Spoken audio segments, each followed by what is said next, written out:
she silently coached herself to remain cool, stealing a glance at her husband. "Just a little while longer, then this will all be behind us," she murmured, emphasizing the need for calm. The judge's words, praising their parenting abilities, brought a swell of confidence within her. She felt certain they were on the brink of victory, confident that the boy they cared for would continue to be a part of their lives. However, her optimism faltered as the boy unexpectedly stood and spoke up, introducing an unforeseen twist to the proceedings. This wasn't the outcome they had imagined. Despite thorough preparations, she hadn't anticipated the unexpected challenge posed by the presence of two women in the courtroom, both determined to strip them of custody of their son. These two individuals, who happened to live nearby for a couple of years, suddenly felt entitled to insert themselves into a private family matter, asserting their opinions as if they held authority over the situation. Mitch and Michael Grady, a well-off couple, felt a deep-seated desire to extend their blessings to those in need. After much thought, they decided that foster care would be their chosen avenue for helping. From an outsider's perspective, their endeavor appeared to be progressing smoothly. However, unbeknownst to everyone around them, the Gradys were embroiled in a stormy ordeal that began with a routine visit to the doctor's office. Little did they know of the profound impact that single day would have on their lives. In their quest to conceive, the couple made the difficult decision to seek the expertise of a fertility specialist. Following a thorough examination and numerous tests, the doctor delivered a devastating blow. Michael was diagnosed as unable to father children.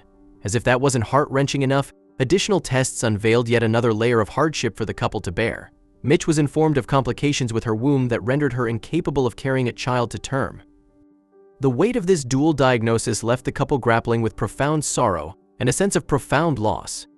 After delivering the devastating news of their infertility, the doctor compassionately broached the subject of alternative paths to parenthood. Among these options, adoption emerged as a hopeful prospect, a glimmer of light in their otherwise bleak situation. Encouraged by the possibility of expanding their family through adoption, Mitch and Michael looked for avenues to connect with a child in need of a clubbing home. Yet, as they delved deeper into the adoption process, unforeseen challenges arose, prompting them to reassess their initial decision. Their trajectory took an unexpected turn when they decided to search for a foster home beyond Jacksonville. Upon meeting the foster children, Mitch and Michael found themselves contemplating an alternative route, fostering rather than toward adoption.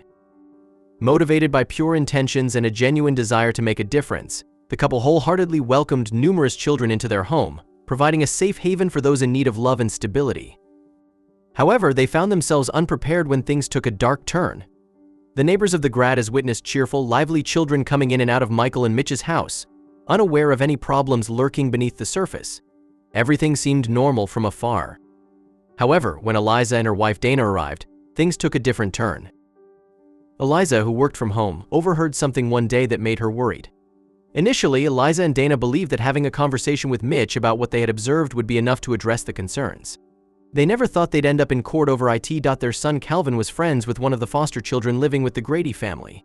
Eliza and Dana grew more concerned when Calvin shared something about the Grady household that they were unaware of. Upon learning from Calvin about Michael and Mitch Grady's intention to adopt Sean, a 13-year-old foster child, Eliza's concern deepened considerably. Reflecting on what she had observed, Eliza felt compelled to intervene and halt any potential harm that might befall Sean. Aware of the gravity of the situation, Eliza resolved to address the matter head-on. Driven by a steadfast commitment to safeguarding the well-being of vulnerable children like Sean over the 2 years they had been neighbors with the Shanadov, Sean had proven himself to be an amiable and considerate young boy. Eliza and Dana had developed a strong fondness for him. Meanwhile, Sean's positive influence on Calvin, their son, did not go unnoticed by Eliza and Dana. They observed how he encouraged Calvin to apply himself diligently in school, fostering a supportive friendship between the two boys. Initially, Mitch was a delight to be around. Her sense of humor reminded them of the qualities they had observed in their foster son. Likewise, Michael's company was equally delightful as he regaled them with tales from his time in the army. However, beneath the surface of this seemingly perfect exterior lurked a hidden reality of disarray and neglect, a truth that Eliza and Dana would soon come uncover. Seated on the opposite side of the courtroom, the couple anxiously awaited the proceedings of the hearing. Their presence was driven by a desire to voice their opposition, hoping that the judge would lend an ear. For over 2 months, they had faithfully attended every hearing related to Sean's case. They harbored deep-seated reservations about Sean's welfare, aware of the challenges he faced behind closed doors when no one else was watching. However, a lingering sense of doubt gnawed at them. Would their testimony hold any weight in the eyes of the court? Eliza found herself repeatedly questioned by the defense about the evidence supporting her assertions. The judge, too, frequently turned his gaze towards her, inquiring whether she could substantiate her statements. The gravity of her accusations was not lost on anyone present. They were not only startling but also carried the potential for the Gradys to take legal action against her for defamation. In the face of such scrutiny, Eliza couldn't help but question her resolve. Was she truly prepared to navigate this path and stand by her claims? Eliza found herself grappling with a sense of helplessness, wishing she had taken proactive measures to document what she had witnessed. Sean's placement in foster care had served as his final safeguard, offering him a glimmer of hope that one day he would be free from the clutches of the Gradys. However, with Mitch and Michael now seeking to adopt him, Sean's fate seemed irrevocably intertwined with theirs. Eliza couldn't shake the feeling that things were spiraling out of control, realizing that the outcome of this situation might not be as she hoped. As the final hearing before the court's ultimate decision on the adoption approached, the judge once again summoned Eliza to speak. Casting a brief glance at Sean, who sat somberly alongside Mitch and Michael, Eliza made her way to the witness stand. Taking a moment to compose herself, she cleared her throat, silently hoping that her testimony, despite its repetition from previous hearings, would carry enough weight to influence the court's verdict. I firmly believe that Mitch and Michael shouldn't be granted permission by the court to adopt Sean, she declared, summoning her inner strength and determination to speak her truth. It's simply unjust, Your Honor. Those individuals are not fit to be parents. They pose a danger to any child in their care and must be held accountable for their actions under the law. However, she knew her time to speak would be brief. Maybe when they first began their path as foster parents, they had the best of intentions, Eliza reflected. I'm not entirely certain. I'd like to believe they did. But somewhere along the way, something changed and they became the people they are now. Tears welled in her eyes as she spoke further. The thought of what could have led Mitch to commit such a reprehensible act was beyond Eliza's comprehension. I would sacrifice everything to protect my own son, she asserted, exchanging a meaningful glance with Donna as Eliza continued to voice her concerns. She found it increasingly challenging to maintain her composure, especially when she noticed the Gradys giggling in their seats.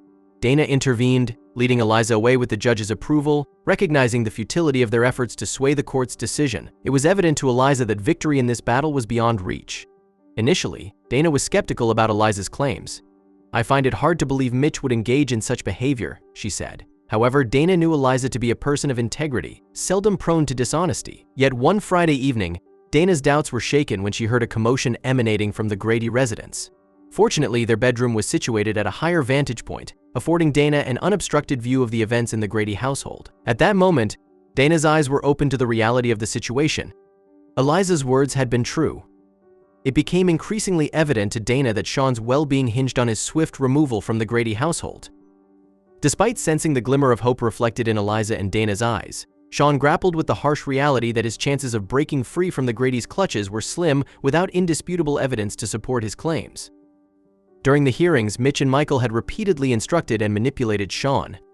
They threatened to isolate him from his friends if he chose to divulge the truth about the unsettling events unfolding within their home. Being just a child, Sean succumbed to their intimidation tactics, choosing to remain silent for fear of the consequences. However, there came a point when Sean could no longer suppress the truth, no matter how hard he tried. As the judge geared up to announce the ultimate decision, Sean felt a surge of determination coursing through him. The mere idea of continuing to reside with Mitch and Michael filled him with an overwhelming sense of dread. He knew he couldn't remain silent any longer. He had to break his silence. Despite the looming uncertainties of potential repercussions, Sean made up his mind to speak his truth. As the judge stood on the brink of announcing the completion of the adoption process, Sean found himself unable to suppress his emotions any longer. Despite his trembling voice, he found the courage to speak up, addressing the judge directly. Your Honor, there's something I need to say. Everyone in the courtroom fell silent, every gaze fixed intently upon Sean, who now stood visibly shaken by fear. In that tense moment, Sean locked eyes with Eliza and Dana, who hoped he would finally unveil the truth. Sean drew in a long breath before finding the courage to proceed. Mitch and Michael aren't the people everyone thinks they are. They warned me to keep quiet, but I can't stand by and let them continue this any longer, hurting me or anyone else. The judge's demeanor shifted from assuredness to concern. With a blend of empathy and resolve, he directed his gaze toward Sean, gently prompting him to elaborate further. Could you share more about your experiences, Sean? Tears cascaded down Sean's cheeks as he bravely recounted the harrowing experiences he had endured under the care of Mitch and Michael. He painted a vivid picture of the relentless torment, the pervasive neglect, and the ever-present threats that had compelled him to suffer in silence for so long. His testimony filled the courtroom with tension. Mitch and Michael, once confident in their deceitful facade, now stood frozen as they listened to Sean's revelations. They were blindsided by his unexpected courage, forced to confront the consequences of their actions laid bare for everyone to see. As Eliza and Dana listened intently to Sean's testimony, their hearts were filled with sorrow for the young boy they had come to hold dear. Despite the potential strain it might place on their relationship with the Grady family, they remained steadfast in their belief that bringing Sean's plight to light was the right thing to do. The judge, moved by the gravity of Sean's words, decided to suspend the adoption proceedings without hesitation. Recognizing the urgency of the situation, he immediately issued orders for a comprehensive investigation into the allegations raised by Sean. In the ensuing weeks, a dedicated team comprising social workers, therapists, and investigators collaborated tirelessly to compile evidence and conduct interviews. Their efforts extended to interviewing other children who had previously resided under the care of the Gradys. As their investigations unfolded, a chilling narrative of manipulation and terror gradually came to light. Mitch and Michael, once regarded as pillars of the community, now faced the full weight of justice as they were apprehended and charged with numerous offenses.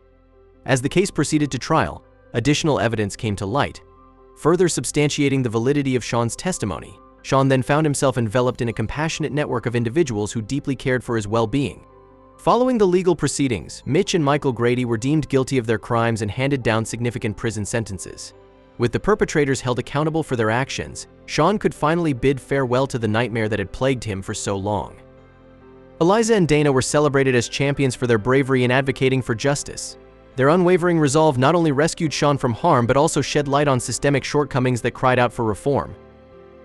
The judge, who had once commended the Gradys for their purported intentions, underwent a profound shift in perspective.